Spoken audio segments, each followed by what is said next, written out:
भगवान श्री राम और श्री किशोरी जी को पत्तों की सैया पर पड़े देख करके निषाद राज को, केवट का जो राजा है गुह, इसको दुख हुआ है। लक्ष्मण जी महाराज से कहने लगे, लक्ष्मण ने समझाया, केवट, हे निषाद राज, ये तो विधाता की गति का काम है। निषाद राज ने कैकेयी मैया को दोष देना चाहा, लेकिन लक्ष्मण जी ने कहा इसमें कैकेयी का भी दोष नहीं है। लक्ष्मण जी कहते हैं, काहुन को सुख दुख कर दाता, काहुन को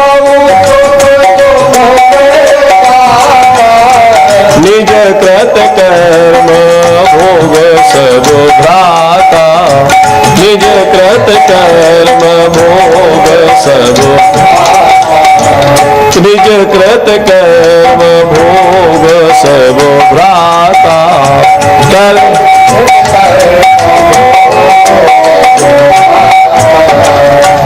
और करे अपराध को।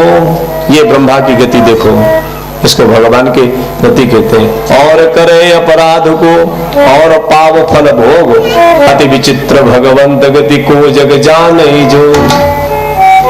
इसी भगवान की गति इसी को कहते हैं। मकान कोई बनाता है, उसमें रहता कोई दूसरा है।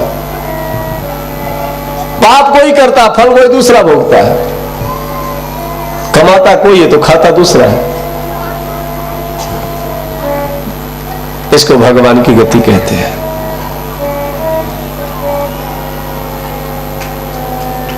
सुख के स्वरूप रघुवंश मुनि को पत्तों की सैया पर देख करके विषाद छा गया निषाद के अंदर। सुख स्वरूप रघुवंश मुनि मंगल मोद निधान, ते सोवत कुशदास मही विगति अति बलवान। विधाता की गति को बलवान देख करके प्रातः काल हुआ है। भगवान श्री राम ने बरगद का दूध मंगाया, अपने बालों पे लगाया। सुमंत्र जी ने इस स्थिति को देखा, देख करके आंखों में आंसू आ गए। जिसको मैंने अपनी गोद में खिलाया,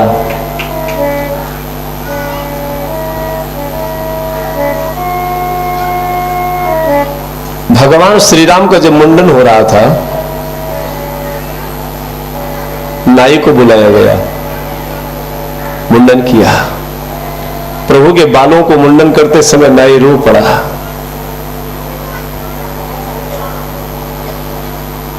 दूसरी कथा, दूसरा संस्मरण। आदि जगत गुरु शंकराचार्य जी महाराज ने जब संन्यास ग्रहण किया, इनकी मां ने कहा, शंकर अपने बाल उतरवाओ, केश उतरवाओ। नाई आया, बाल उतारने लगा तो मां के सामने रो पड़ा। क्यों रोते हो? इसको मैं सन्यासी बनाऊंगी, ये जगत का उद्धार करेगा।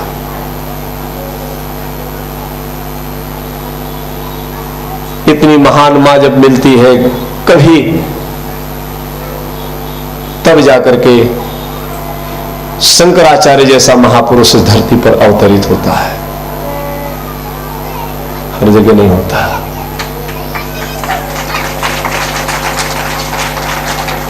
आज भी आवश्यकता है प्रत्येक परिवार से, प्रत्येक मां को चाहिए अपना एक एक लाल भारत माता के लिए समर्पित करें। अपने बालकों को इस बात का बचपन से ही संकल्प दे, मेरे दूध की तुझे कसम है,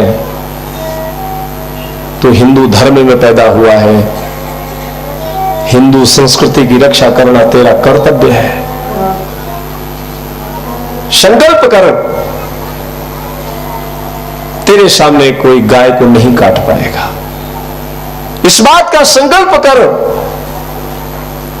तू भारत मां का सपूत होगा अगर भारतीय संस्कृति की रक्षा कर पाएगा।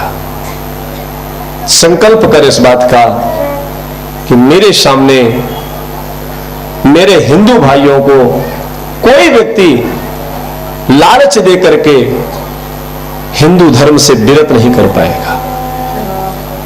प्रत्येक मां को ऐसे एक एक संतान पैदा करनी चाहिए। भारत माता भी इच्छा करती है सरदार भगत सिंह जी को जिस समय फांसी की सजा सुनाई गई रहा है, सुमंत्र जी से भगवान श्री राम ने कहा, सुमंत्र जी, हमने तुम्हें हमेशा पिता माना है, पिता तुल्य सम्मान दिया, पितृ तुल्य सम्मान दिया है, इसलिए तुमको प्रसन्न होना चाहिए कि मैं समाज के कल्याण के लिए साधु बनने जा रहा हूं। स्व कल्याण के लिए नहीं है, समाज के कल्याण के लिए आज इस काम को मैं करने जा रहा हूं, संकल्प लिया हूं। गंगा सामने है, गंगा मैया का पूजन किया है,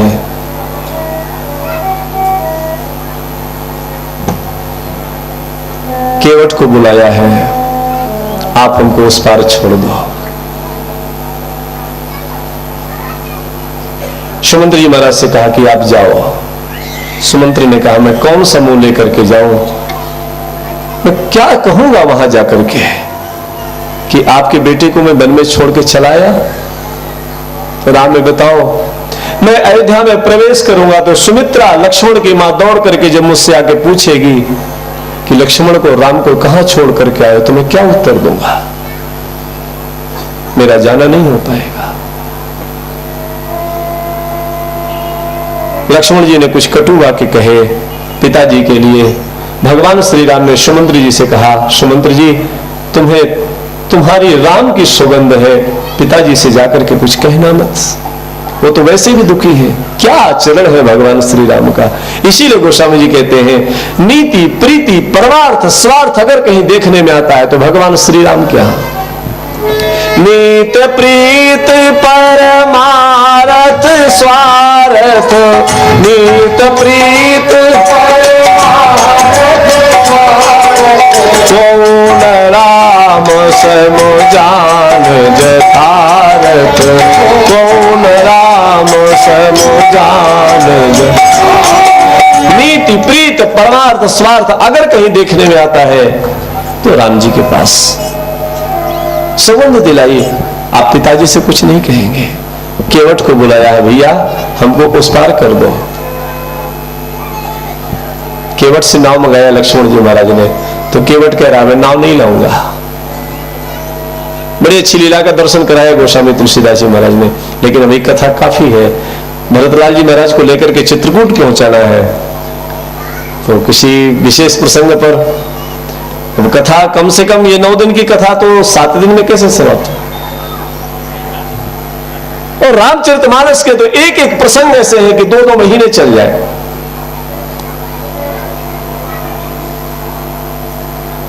क्या कर सकते हैं। लेकिन जितनी भी सेवा इस बाणी से हो सकती है, ठाकुर जी की सेवा में जो टूटी फूटी सेवा हो सकती है वो की जाएगी। आज भरत जी महाराज को पादुका प्रदान चित्रकूट तक पहुंचना है। केवट से नाव मंगाई है भगवान श्री राम ने। केवट कह रहा है मैं नाव नहीं लाऊंगा। भगवान ने कहा क्यों? बोले मैं तुम्हारे मर्म को जानता हूं। क्या मर्म जानते हो? बोले मर्म ये जानता हूं कि तुम्हारे चरणों में तो ठीक है, लेकिन तुम्हारे चरणों में जो धूल लगी रहती है ना, उसमें बड़ा करिश्मा है। करिश्मा? हाँ। बोले करिश्मा इस बात का है कि वो जहां टच हो जाती है ना, जिस जगह से, वो स्त्री बन जाती है।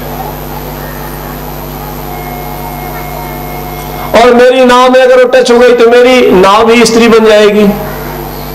तो अभी तो महाराज एक का ही में एक के बच्चों का भरण पोषण नहीं कर पाता, दूसरी तैयार हो जाएगी तो आपस में झगड़ा करेंगे, कैसे होगा?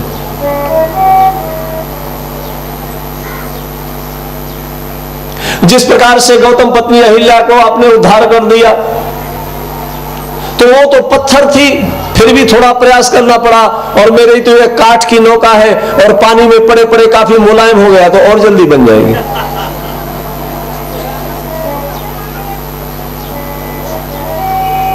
मांगी नाव न केवट आना, मांगी नाव न केवट आना, कहाई तुम्हार मरम मैं जाना, कहाई तुम्हार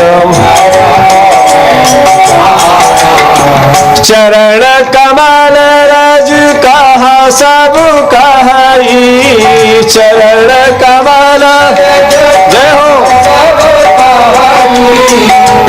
मानुष करण मूरी कछु आहई, मानुष करण मूरी कछु आहई। भगवान श्री राम से केवट ने कहा, अरे केवट को ही नहीं, चित्रकूट के महात्माओं को भी भ्रम हो गया था। चित्रकूट के महात्माओं को भी भ्रम हो गया था। भगवान श्री राम जब चित्रकूट पहुंचे तो भगवान श्री राम का स्वागत करने के लिए सब लोग आए, तो महात्मा लोग आए तो एक एक पत्थर साथ में लेकर के आए। भगवान ने कहा, भैया ये क्या है स्वागत करने का तरीका? लक्ष्मण ने कहा, महाराज ऐसी जगह में आप आ गए हैं कि कोई मारेंगे क्या ये लोग, समझ में नहीं आता, पत्थर लेकर के क्यों आया?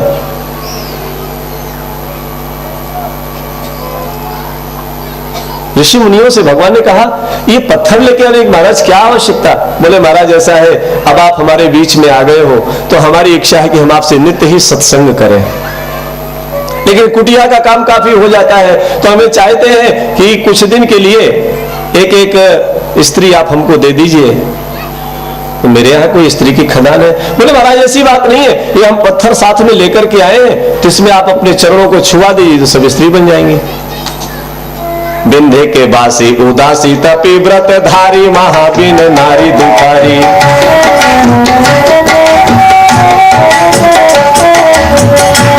विंध्याचल में रहने वाले जितने महात्मा थे सब, तो एक महात्मा 2 पत्थर लेके आया। भगवान ने कहा, भैया 2 पत्थर क्यों? बोले, ऐसा है कि मान लो एक कभी बीमार पड़ गई तो दूसरी सेवा करती रहेगी, लेकिन सत्संग में बाधा नहीं होना चाहिए। तो केवट ने कहा कि आपके चरण की रज से अगर मेरी नौका स्त्री बन गई तो महाराज एक के 2 हो जाएंगे तो झगड़ा करेंगी। अब 2 स्त्री जिसके जीवन में होता है वो तो बड़ा दुखी होता है। एक संस्मरण याद आया किसी ब्राह्मण का, एक ब्राह्मण की 2 शादियां, और 15 दिन एक के पास रहता, 15 दिन दूसरे के पास। तो हो कि पानी ले आओ धो लो, तब आपकी आज्ञा होगी तभी। भगवान ने सोचा बड़ा शिष्ट आदमी मिला है हमसे। अब कोई आदमी कहे कि भैया, अब कोई महात्मा होता तो कह देता कि पानी ले आओ मेरे पैर धो लो। हम लोग बोल देते हैं कि पैर धो, है ना? बोले भक्त वत्सल भगवान की जय। लेकिन राम जी ऐसा कैसे कहे? खड़ा कर रखा है, किनारे खड़ा कर रखा। महाराज आप चिंता मत करो, आपसे मैं कुछ लूंगा नहीं, खाली पैर धोऊंगा। आपके पिता की सौगंध है महाराज, मैं आपसे कुछ चाहता नहीं हूं। लक्ष्मण जी ने कहा, 2 कौड़ी के आदमी तुम पिताजी तक पहुंचने लगे, अभी देखता हूं तुमको। लक्ष्मण जी से केवट ने कहा, लक्ष्मण भैया चिंता की बात नहीं, तुम मार दो, लेकिन इसमें मरने का मुझे डर नहीं है। बोले फिर क्या है? बोले डर इस बात का है कि आपके भाई के नाम पर कलंक लग जाए। लक्ष्मण जी ने कहा, मेरे भाई के नाम पर कलंक लगेगा? ऐसा क्यों? बोले इसलिए क्योंकि आपके भाई का नाम दीन बंधु है, और एक दीन बंधु के सामने एक दीन मारा जाएगा, इसलिए आपके भाई के नाम पर कलंक मत मारो। पद कमल धोई चढ़ाई नाथ नाव उतराई, चहो मोहि राम राउत आनि दशरथ सपथ सब साची, बरु तीर मारऊ लखन पर जबो लगी न पाय पखारी, तब लगी न तुलसी दास नाथ कृपाल पार उतारी। सुन केवट के बैन प्रेम लपेटे अडपटे, बिहसे करुणा ऐन चितई जान की लखन तन। पूर्व जन्म में एक केवट कछुआ था और क्षीर सागर में भगवान विष्णु शयन कर रहे, तो भगवान की सेवा करने के लिए, भगवान के चरण छूने के लिए गया, तो बाएं पैर की सेवा शेष भगवान कर रहे थे और दाहिने पैर की तरफ लक्ष्मी जी, और सिर की तरफ शेष भगवान बैठे सेवा भी कर रहे हैं, छत्र लगा रखे। तो सिर की तरफ से जाए तो शेष भगवान फुसकार लगाए, तो डर के मारे भगे कछुआ। पैर की तरफ गया तो लक्ष्मी जी कबर किए बैठे। ठीक है, कोई बात नहीं। भगवान ने कहा चिंता मत करो, एक दिन वो आएगा कि दोनों खड़े होके देखेंगे, तुम सेवा करोगे। भगवान ने कहा केवट पात्र ले आ।